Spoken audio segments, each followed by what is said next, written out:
last question from me, and then I'm going to open it up to everyone. Be prepared. If you have any questions, if you don't, then by all means, we'll just sit here and watch you walk out the room. So last question from moi is, what are your hopes for non-binary folks or gender-free folk? I love that term, by the way. I'm going to use that. Do you mind? Can I steal it? Gender-free.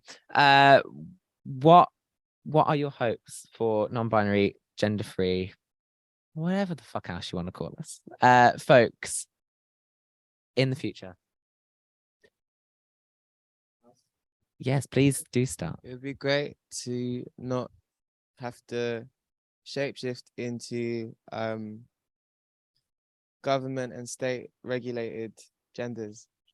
As a starting point, I think it would be really great as well. I'm really trying to mirror your positive spin on everything, and so bear with me. I think it would be really beautiful if we managed to escape the clutches of heteronormativity in all the ways that it shows up.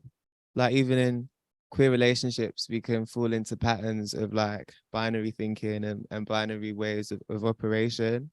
And I think really what's at the root of that is examining how, again, white, cis, heteronormative patriarchy manifests within our conditioning. White not being ethnicity per se, but being shorthand for white supremacy and those tools of manipulation and of contortion and of obstruction. How do we overthrow that within ourselves so that we can overthrow it within our systems and the systems that we think that we feel like we want to belong to? Because why are we seeking to belong? I'm gonna tangent and I'll be quick. Do it. If it's not quick, stop me. I won't. But like I don't quite.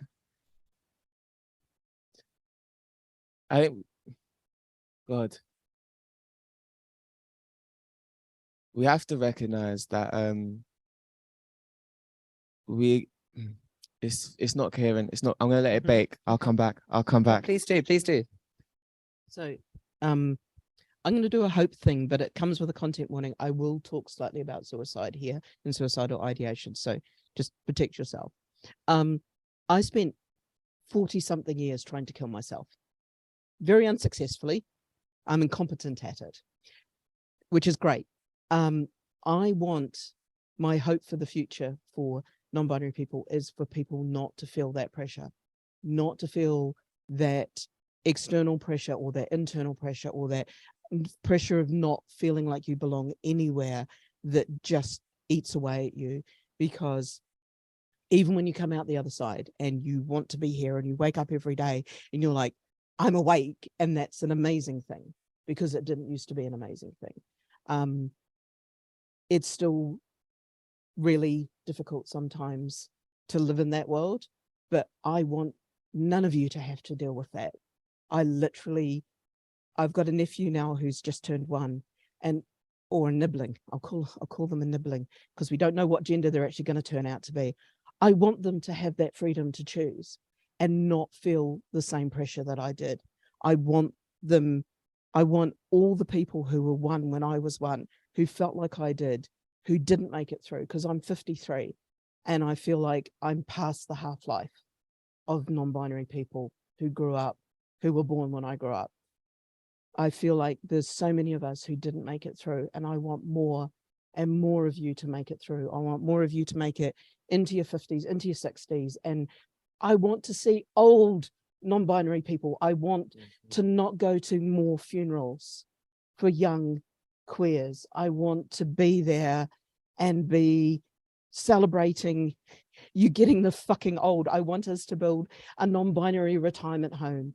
Ooh. You know, I want us to be in everyone talks about Opening Doors London. I'm now old enough to go, but they're still so binary. They're talking about, oh, there's a gay and lesbian retirement village, and I'm like, hey, I'm way too young for that. But also, but also, I want when I'm ready to get my ass into a care home or something like that, I want it to be non-binary. I want there to be old people like myself around, but there aren't that many of us. And I want more of yous to make it through, because fuck it, I don't want any of you to have gone through the shit that I've gone through. And that's the biggest thing. And I don't want other people who've gone through the shit to be bitter and horrible like they are, because I know the reason so many TERFs are 50, because they felt the way I did, they went through the shit that I did, and they've come out bitter and hateful. And I want people to come out and still be kind and still look back and go, I want all of you to be around when I'm 90. And I want you to be sitting there celebrating my 90th birthday, which is a fuck of a long time away. And I want you all to have kids or not have kids and all of those things. And I want this room to be full of people. And, you know, I don't know whether that's a good thing or a bad thing. That's wonderful.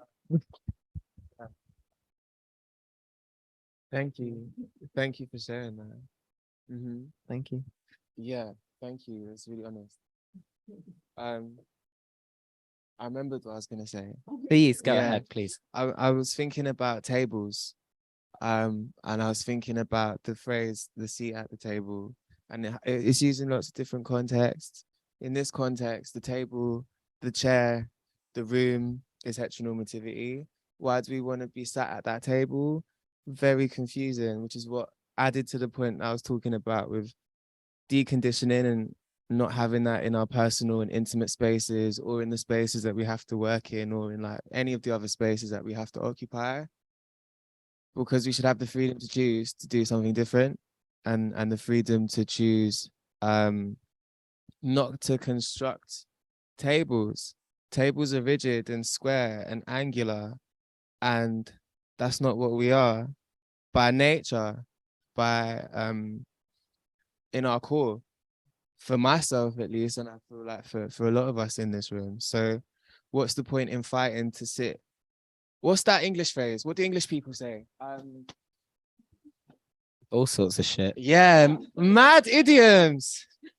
I don't understand idioms. I find them really confusing, but this one makes sense. You can't square a circle. You can't circle a square. Something like that. Exactly. Can't fit around. Something about Square peg in a round hole. square peg in a round hole. We got there. Yeah, you can't do that. It's impossible. I couldn't say myself. And that's on inclusivity. But yeah, the contortion needs, like, my dream is to not contort. My dream is to exist in all of the sort of unclassifiable shapes that I find myself existing in and not shifting into.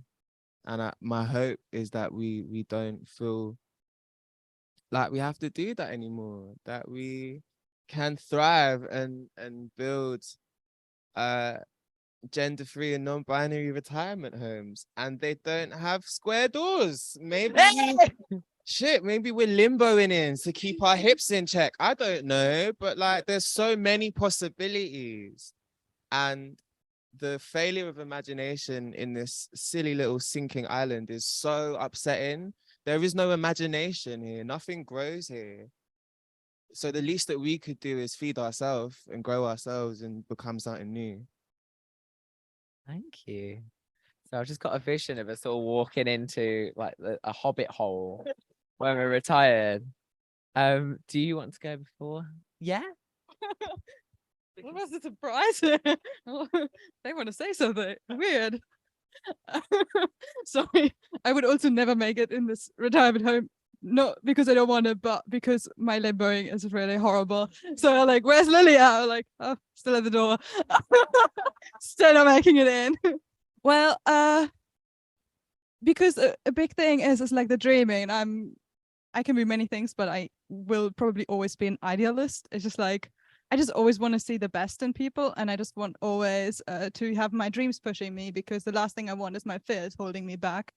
And it's definitely something I'm dreaming about, that we at one point, I know we are not there yet, and but hopefully we will be at one point, just that we step away from the box system. Like, what is our need on putting people in it, and like describing and just being in society that you don't have to fill out the forms of like, oh, what gender are you, where are you coming from, that we step away. I know where they're doing it, so I don't want to like be disrespectful, but I think at one point we need to step away from it to just be free and just let everyone be who they want to be, and not try to press anyone into something they are not. So which would also make it easier for everyone to just be themselves and not really trying to be something or even pretending to be something we're not.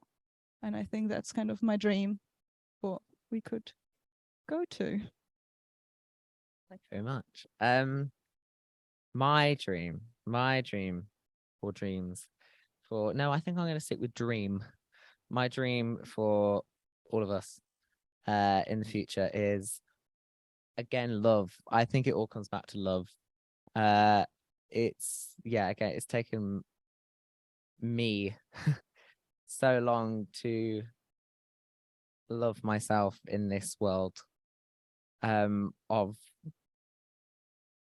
this white heteronormative patriarchy, and finally when I was able, I think I'm now able to love myself, or most days I am anyway. I was then, you know, I felt, I always say I felt love for the first time at the age of like 21. Like, it's crazy. And I feel like I'm going to give a shout out. She's going to hate me for it, to my beautiful girlfriend over there.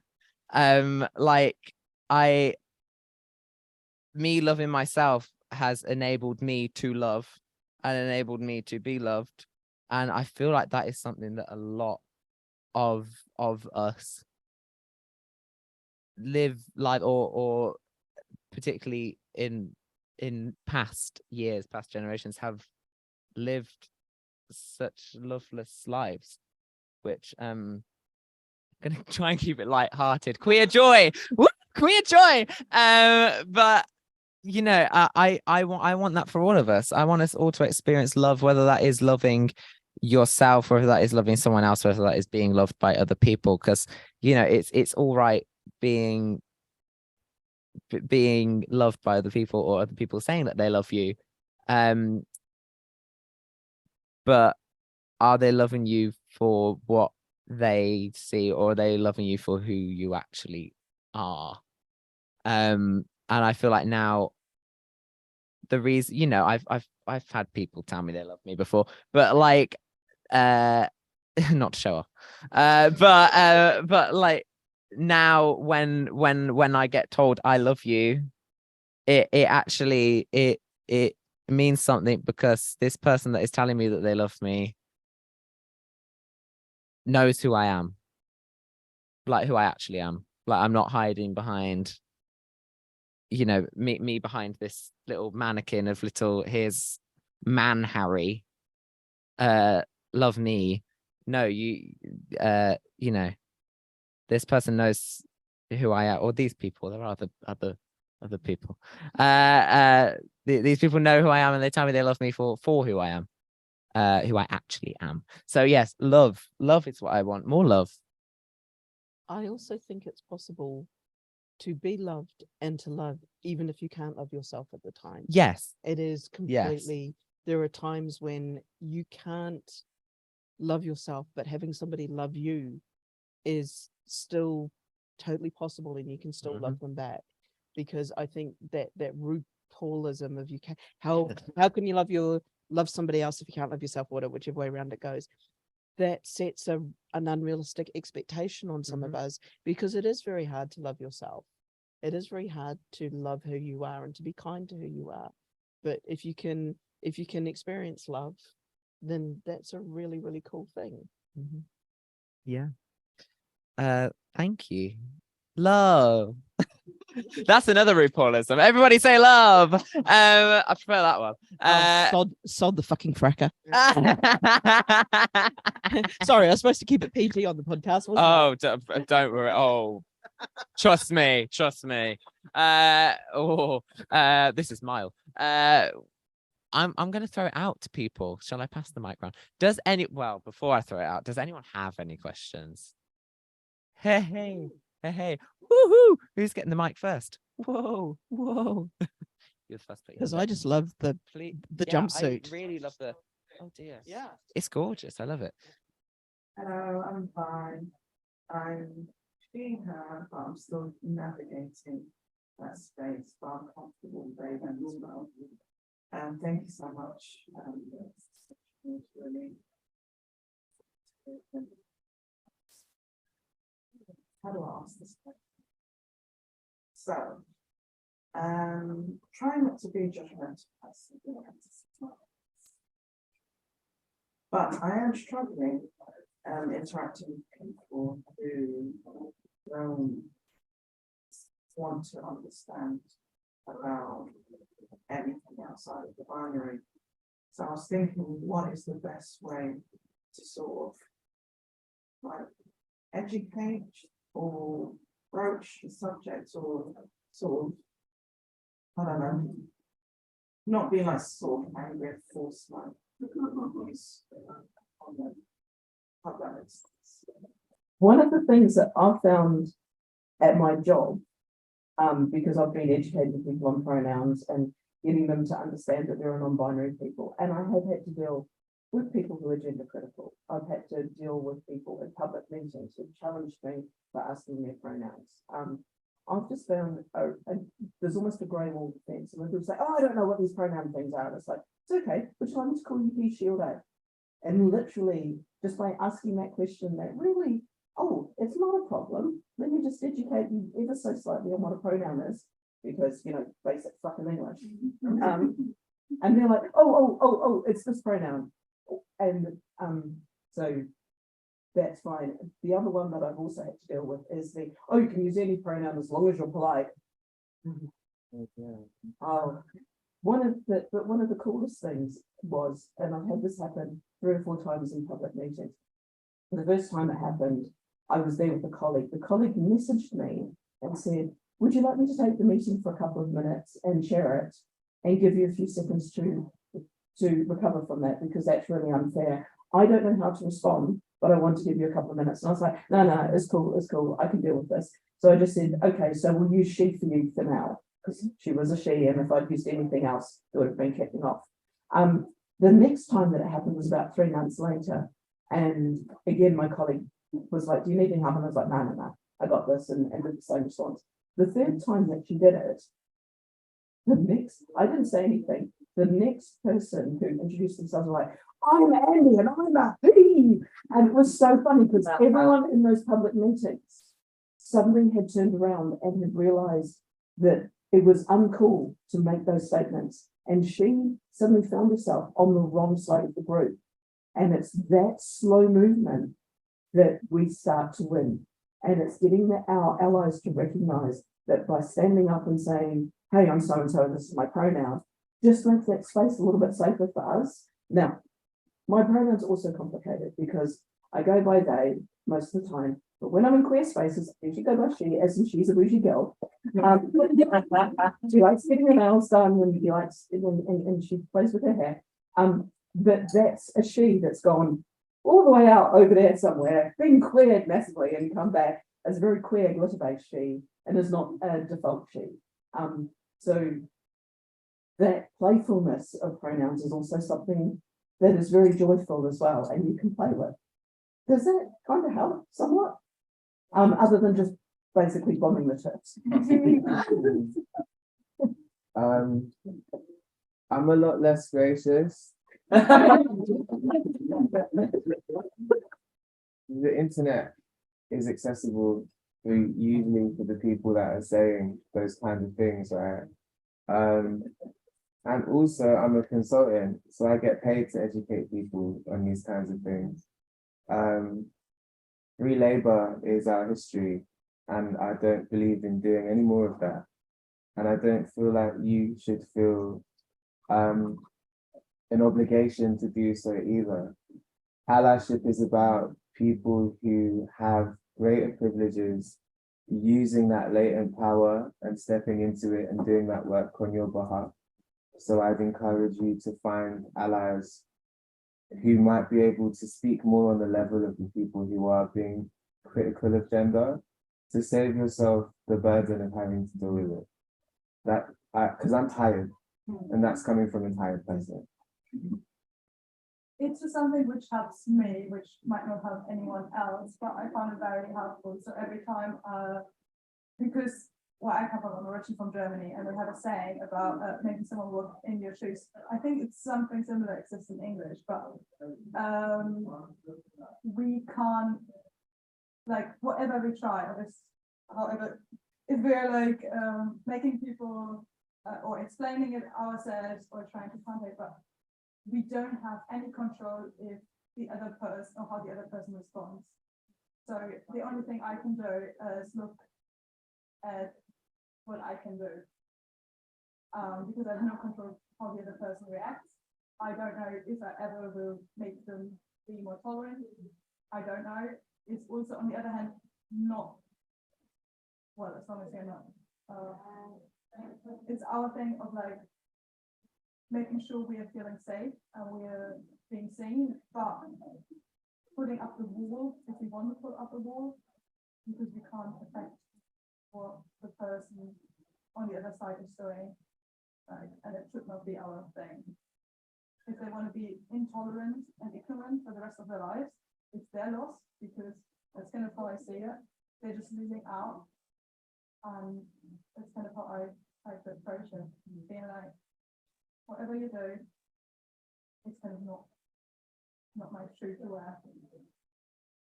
Yeah, I do agree.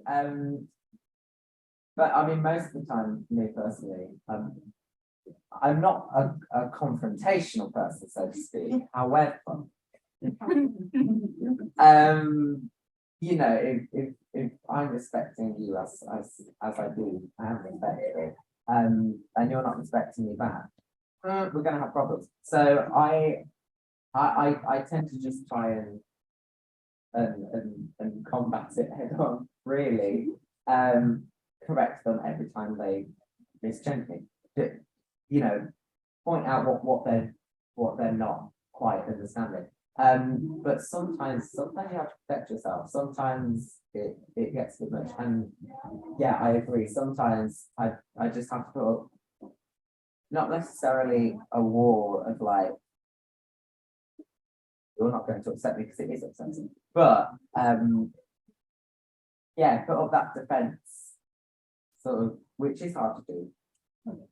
But I mean, I think I don't know if I speak for us all in this room, but I think we're almost conditioned to do it now. Like we all know how to do it. Because we had to. But yeah, put up that wall, and like you say, if you're making no effort to understand this and understand me and be more accepting, then yeah, it is your loss, actually. And yes, it's affecting you, but at the end of the day, this is the other thing, it's always put onto us.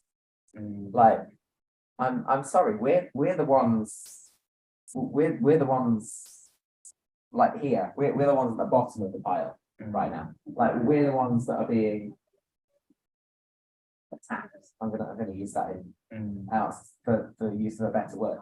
Why are we the ones that have to educate you?